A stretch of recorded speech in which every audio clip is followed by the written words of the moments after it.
Jim Rome takes on sports. I will always have a complicated relationship with this game, but people evolve. So do sports. Do not make me regret this. Do not make me devolve back to that guy that so many clones wish that I still was. And do not embarrass the entire country. Now, I can go back. I can get there fast. Lose tonight, and you got a real problem. Do not blow it. The Jim Rome Show podcast. You've been warned. Follow and listen on your favorite platform.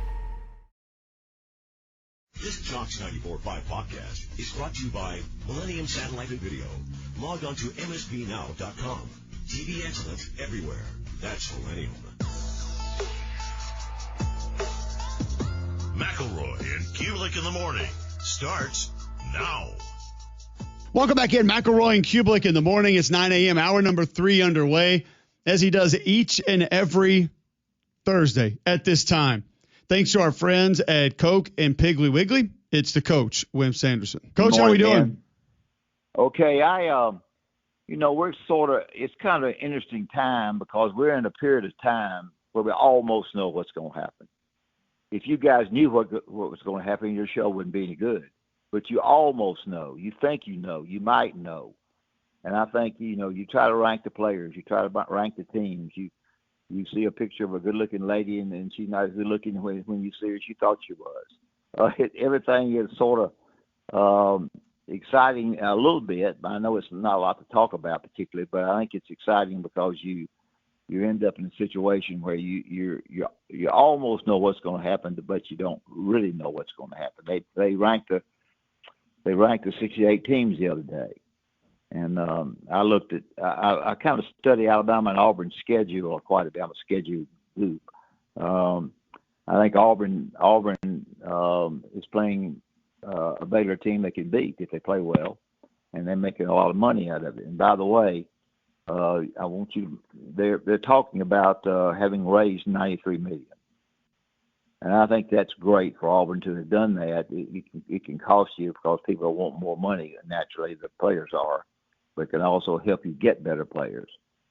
And I think really and truly that's because of a love for Auburn.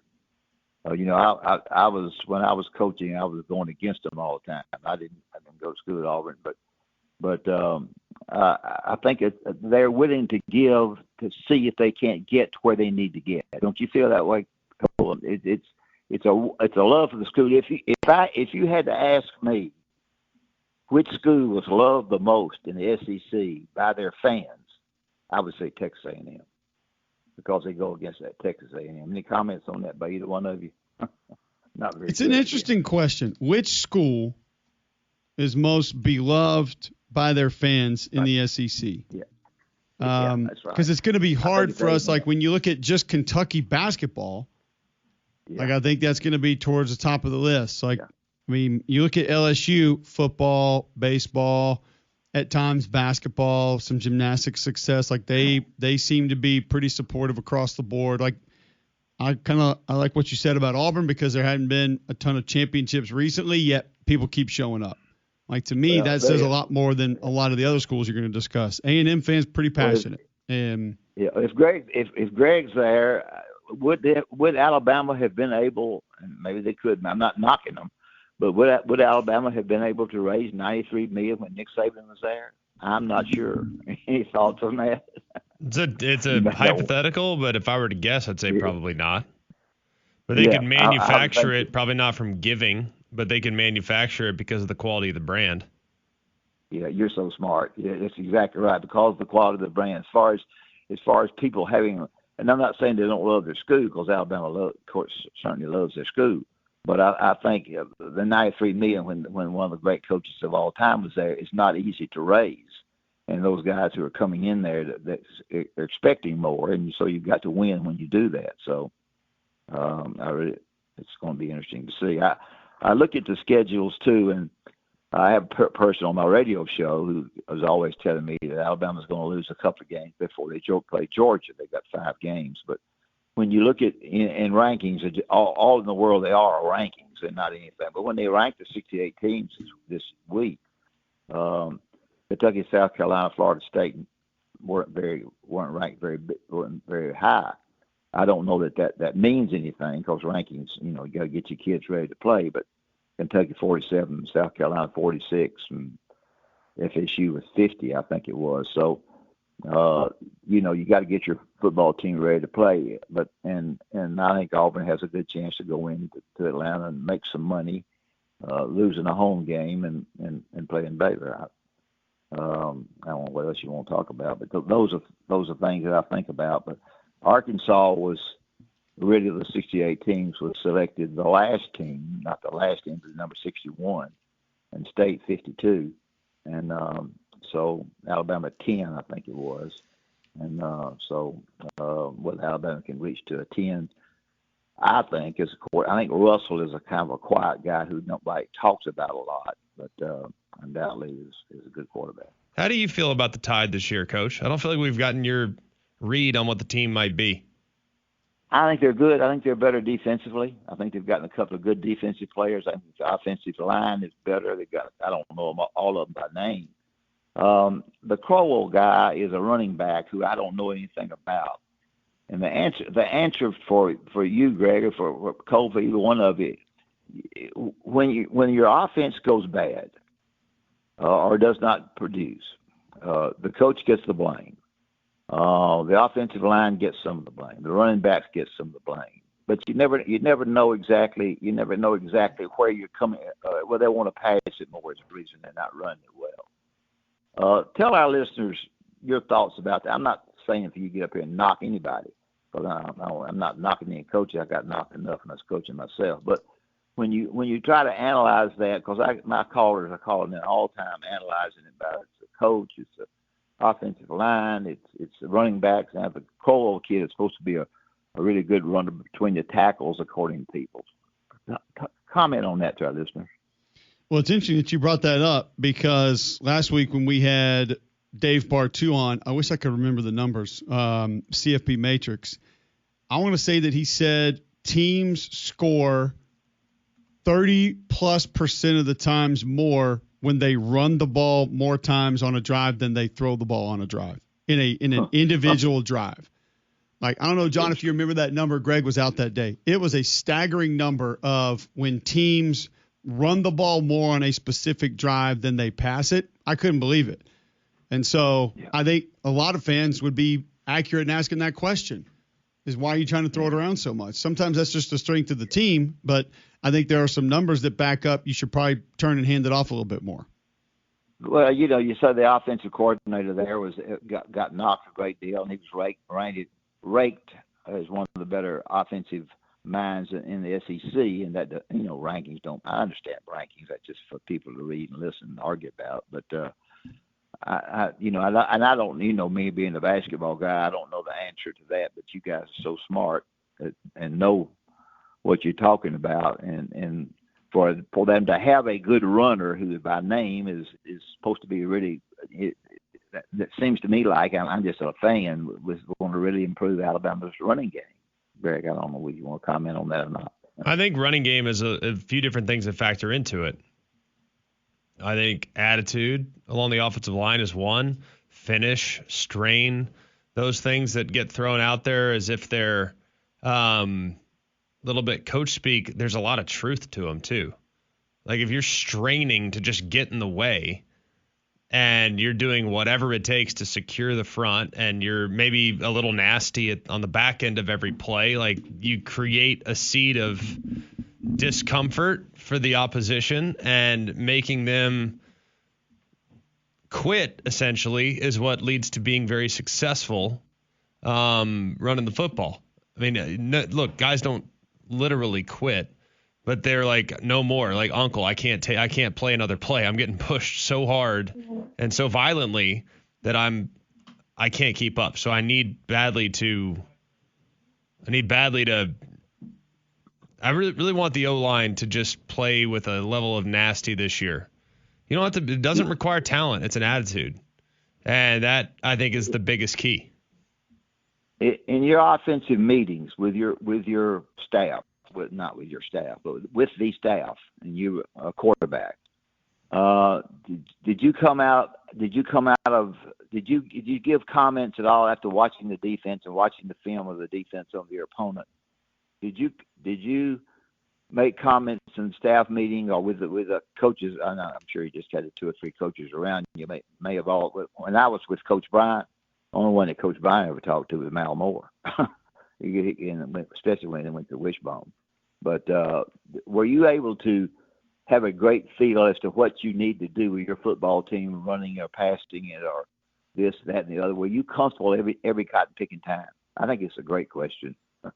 Yeah, I mean, you better be comfortable with what you're doing offensively, whether you're running it or throwing it. There's a method to the madness. Why are you running it? I think that's the big question. Like, everyone's like, all right, run the ball, run the ball, run the ball. Awesome.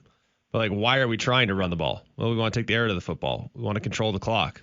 We want to wear down the opponent's defensive line, because if we can wear them down, then we're good. We can avoid 3rd and long situations by dropping back and throwing it on 1st and 2nd down. You might be 3rd and 10. Or running it, you're probably not going to be. More often than not, you won't be. Worst case scenario, you're looking at 3rd and 5. If you run it twice in a row and you average 2.5 a carry, which should be the bare minimum in today's day and age, then you should feel pretty good about it. So, I mean, it's all about why. Like, what do we want to be? There's a time to be explosive. There's a time to grind you out. And I think being able to do both is very important.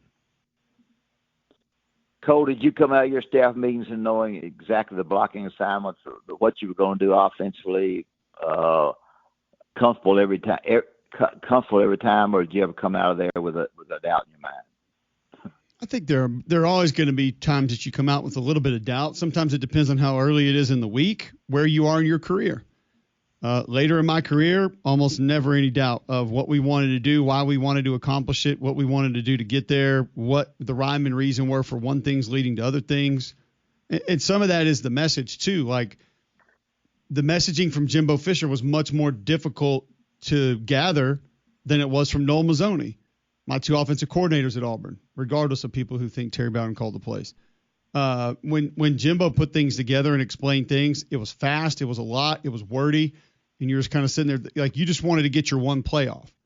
Noel Mazzoni, like, the wording, the verbiage, everything was categorized together. You knew why one thing went to the other. Like, the numbers of the run plays were the numbers inside the play action plays off those run plays. Like, plays were categorized in groups as well. Screens were all categorized in similar fashion. Like, this is still done today. It's not like a secret that he was doing or anything. It made a lot more sense. And he just did a better job of explaining some of the whys.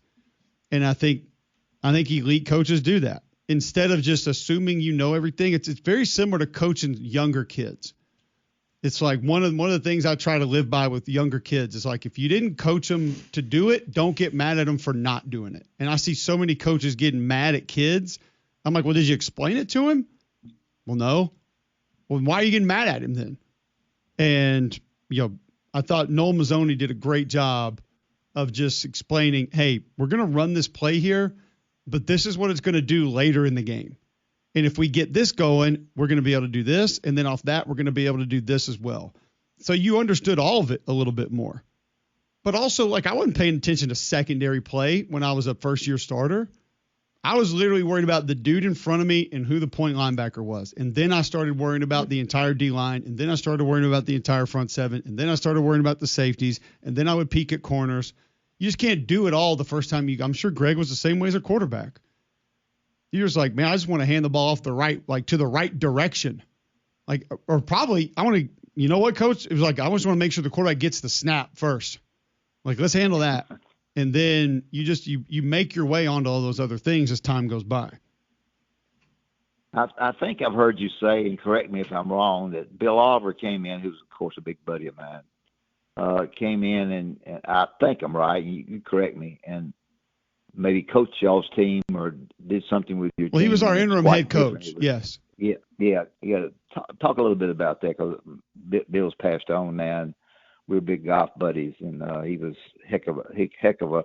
He's the guy that put 11 men on the line of scrimmage when they played Miami for the national championship. Well, he was. I mean, he had a much more sensical approach to all of it. And like the first thing he told us, first off, you got to think about how dysfunctional things were. Like the defense would leave practice with 10 periods to go. Imagine that. You have 10 periods, 5-minute periods left, and Coach Oliver would say, we're done. We've done our work for today. And they would go inside and watch film. And then they would come back out sometimes, and we would have our team one-on-one, like 1 versus 1s, 2 versus 2s. Because he didn't want them to practice 3 hours. He didn't believe in it. And, I mean, think about a guy who played for Bear Bryant thought this way, which is like shows you individually for him, like you would think that it would just go on where he just thinks that you got to grind, Junction Boys is like the only way. And, Jimbo and Terry and those guys, Rick Trickett, of course, they were much more like, we are going to grind them into the ground and we'll make them tough. Like, that was it. And so the first thing he did when he took over is he said, hey, guess what? The 2s are not getting all the reps. Like, it's not going to be 1s, 2s, 1s, 2s, 1s, 2s. The 1s are going to get 4 reps. The 2s are going to get 2 reps. You know why? Because y'all aren't playing in the game, more than likely. And the guys who are playing in the game, they need more reps. And we don't need to be out here 4 hours a day. And it's just like, wow, that makes sense. I mean, Greg, can you? I'm trying to talk football as best I can, but I don't know much about. I think I'm asking decent questions. Greg, are you able to completely understand when you have quarterback practice who you feel like you need to start in the opening game? I mean, I had kids that practiced poorly and ended up playing well, and vice versa. Are you? And I'm not trying necessarily to wrestle and Mac. I'm not necessarily talking about that, but overall, can you pretty much, as the offensive coordinator, if you were the offensive coordinator, you're so smart about offense and stuff. Is it possible for you to have a perfect feeling about what happened in practice in order to win that first game or to play? I noticed also too. I want to say this that I felt like that Coach didn't substitute. Coach Saban did not substitute a lot at the quarterback position to give guys who hadn't played much enough playing time. Now, what am I to say that? Because I don't know nothing. But I always felt maybe he didn't play the quarterbacks with the score way up there where they could, get some time. Talk about those two things for me, and I'll get out of here. Well, I mean, it's a lot in the question. I mean, first game is you're still kind of in feel out mode. There were plenty. I mean, as a quarterback, you have ultimate veto power as always. Like, you can go in and you can veto any play that is installed in the plan. You can very easily walk through it and say, all right, coach, I don't like this, not comfortable with this, take this out, put this in. How about trying it this way? How about trying it that way? It's collaborative in some ways. Don't get me wrong. Like, Coach McElroy still held the keys to the car, but I'm the one driving. So got to be comfortable with every single play that's called. We also had,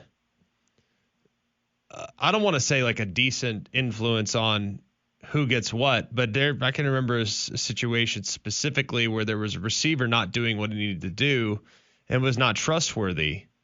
And I can remember having a strong conversation. While talented, I remember talking to Mac, like, I'm not comfortable throwing it his way. Like, he's not running his routes the right depth. Like, we got to dial him in or we can't play him. Like, so yes, as a quarterback, you can factor that in. I'm sure on other position groups, you can do that as well.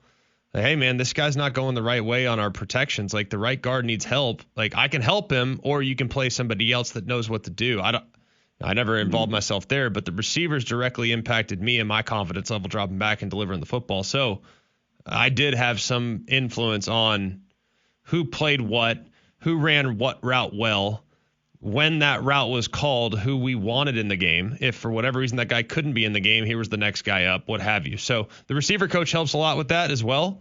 But yeah, as the quarterback, you do have a lot of influence on who's in, what's called, and how it's supposed to be run. Yeah.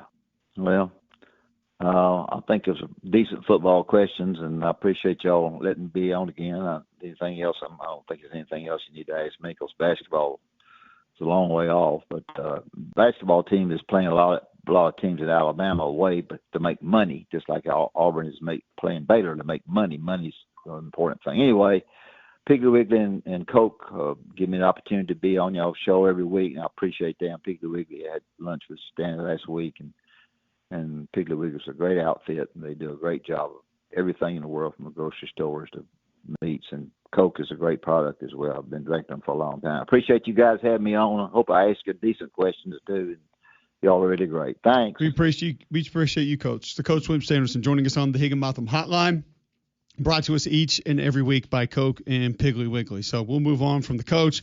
Got a lot more college football to discuss, and we'll begin it next right here on Jocks. Go inside Jocks 94.5 on Jocks TV. Morning Jocks, Mac and Cube, three-man front video simulcasts are presented by Bill Smith Buick GMC and Game Day Men's Health. Watch on the Jocks mobile app and YouTube by searching Jocks 94.5 TV.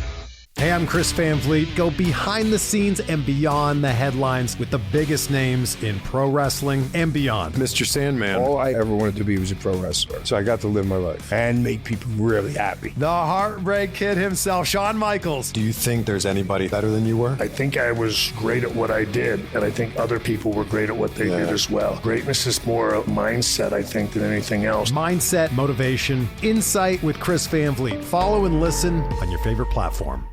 Jim Rome takes on sports. Part of what makes this show is the show within the show. The biggest topic on the show always seems to be the show itself. This is a way to give you clones a way to interact with one another. Yes, we will be going through the chat. Yes, it'll be a part of the program. The only thing that could ruin the show are the old school clones spitting up the same bull crap that they always have. The jungle is out taking names and ready to dominate. Let's get it. The Jim Rome Show podcast. Follow and listen on your favorite platform.